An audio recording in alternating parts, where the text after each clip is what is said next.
Friends, बहुत बहुत स्वागत है मेरे YouTube चैनल लैपटेक कुमोद पर। आज मैं एक टॉपिक लाया हूं जो टॉपिक ट्रांसफ़र पॉलिसी के ऊपर है और ये अभी विधानसभा सत्र के बाद ये जो ट्रांसफ़र हैं वो ओपन होने वाले हैं। तो मैं आपको समझा देता हूं किस किस प्रकार के ट्रांसफ़र होते हैं और DME और DHIC। एक्चुअली मैं स्वास्थ्य विभाग की बात कर रहा हूँ, हेल्थ डिपार्टमेंट की बात कर रहा हूँ कि उसमें किस किस प्रकार के ट्रांसफ़र हैं और आप किस किस प्रकार के ट्रांसफ़र ले सकते हैं। तो सबसे पहले MP हेल्थ ट्रांसफ़र पॉलिसी, इसमें हम देखते हैं DHS और DME। DHS मतलब डायरेक्टरेट ऑफ हेल्थ सर्विस, संचालनालय स्वास्थ्य सेवाएं, और DME मतलब डायरेक्टरेट ऑफ मेडिकल एजुकेशन मतलब मेडिकल कॉलेजेस। तो इन दोनों विभागों में कैसे कैसे ट्रांसफ़र आप ले सकते हो, क्योंकि बहुत सारे बच्चों की क्यूरियोसिटी है, बहुत सारे बच्चों की अभी परीक्षा अवधि भी कंप्लीट हो गई तो वो अपनी अपनी जगह जाना चाह रहे हैं। तो कैसे कैसे आप ट्रांसफ़र ले सकते हैं मैं आपको वो बता देता हूं। तो सबसे पहला जो है जनरल ट्रांसफ़र। DHS में जनरल ट्रांसफ़र होते हैं पर DME में जनरल ट्रांसफ़र नहीं होते हैं, तो मैं क्रॉस कर देता हूं। जनरल ट्रांसफ़र जो होंगे आपके वो MP ऑनलाइन के माध्यम से होंगे। MP ऑनलाइन में आपके फॉर्म फिल होंगे और सारा कुछ ऑनलाइन होगा। अच्छा, ये जनरल ट्रांसफ़र आपका जो होगा वो स्वयं के व्यय पे होगा। अगर आप करवाना चाह रहे हो तो आपको खर्चा लगेगा, सीधी सी बात है। और अगर वो करना चाह रहे हैं तो वो कहीं भी फेंक सकते हैं, ठीक है। तो ये आपका स्वयं के व्यय पे होगा और इसमें कोई डिपेंड नहीं करता कि आपकी परीक्षा अवधि कंप्लीट हुई है या परीक्षा अवधि कंप्लीट नहीं हुई है। साथ में आपकी सर्विस बुक है वो भी साथ में चली जाती है, जहां पे जिस प्लेस पे आपको ट्रांसफ़र मिलेगा। क्लियर बात। अब आपको DME में तो ऐसा जनरल ट्रांसफ़र का कोई क्लॉज है ही नहीं है।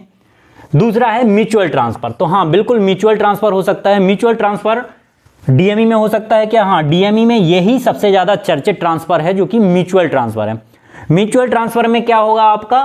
म्यूचुअल ट्रांसफ़र में आपको दो चीज़ें याद रखनी होंगी। नंबर वन चीज़, एक तो पोस्ट आपकी सेम होनी चाहिए। अगर मान लो कोई लैब टेक्नीशियन है तो लैब टेक्नीशियन की ही पोस्ट होना चाहिए। दूसरी आपकी जो है कैटेगरी सेम होनी चाहिए। मान लो अगर कोई OBC का है, SC का है, ST का है या अनरिजर्व्ड का है तो उसी पोस्ट में आप अदला बदली कर सकते हैं। मतलब एक मेडिकल कॉलेज से दूसरे मेडिकल कॉलेज में आप म्यूचुअल करा सकते हो। इसमें म्यूचुअल आप किसी भी CHC PSC से जिला अस्पताल में या किसी भी और जिला अस्पताल में करा सकते हो। क्लियर बात। अब तीसरा जो है वो है अटैचमेंट। तो अटैचमेंट आपका DHS में भी होता है और DME में भी होता है। DME में कैसे अटैचमेंट हो सकता है मैं अभी बता देता हूं। सतना मेडिकल कॉलेज का एक नोटिफिकेशन जारी हुआ था कि उनके यहाँ पैरामेडिकल स्टाफ की बहुत ज़्यादा कमी है और कोई भर्ती नहीं हुई है।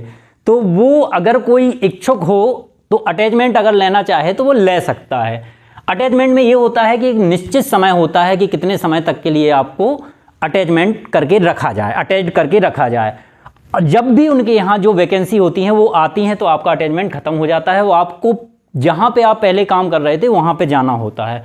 एक और बहुत अच्छी चीज़ है अटैचमेंट के बारे में आपको बता देता हूँ। हाँ, अगर आप किसी मेडिकल कॉलेज में अटैचमेंट करा के पोस्टेड हो गए, वहाँ उस कैटेगरी की अगर पोस्ट नहीं मिले या ना निकले और आपको ही मान लिया जाए तो ऐसा डिपार्टमेंटल आप करा सकते हो। मतलब ज़िंदगी भर फिर आप वहीं रहोगे।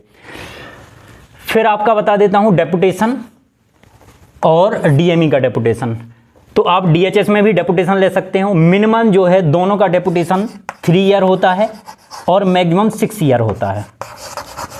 मतलब एक सर्विस काल में आप वहाँ से जब तक रिटायरमेंट हो रहे हैं उसके पहले तक आप 6 साल का मैक्सिमम आप डेपुटेशन या प्रतिनियुक्ति पे जा सकते हो। इससे अधिक नहीं जा सकते हो। Minimum 3 year, maximum 6 year.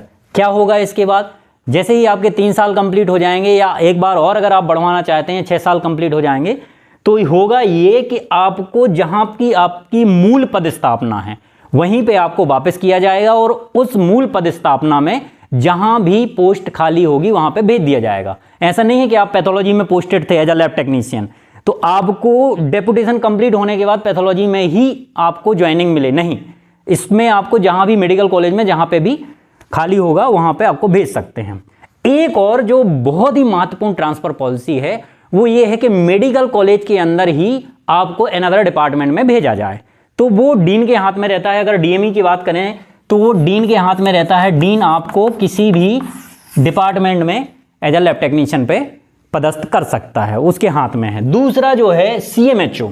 अगर DH है आपका डिस्ट्रिक्ट हॉस्पिटल है तो CMHO के हाथ में है कि वो CHC PHC, सिविल हॉस्पिटल या DH, डिस्ट्रिक्ट हॉस्पिटल में इंटरनल ट्रांसफ़र कर सकता है। तो ये इंटरनल ट्रांसफ़र है। अब परीक्षावधि में कोई ऐसा कोई रोल नहीं है। बस ये याद रखें आपके जहां भी ट्रांसफ़र कराएं अपनी सर्विस बुक जरूर लेके जाएं। हाँ, डेपुटेशन में आपकी सर्विस बुक नहीं जाती है। डेपुटेशन में सर्विस बुक आपकी कहाँ रहती है?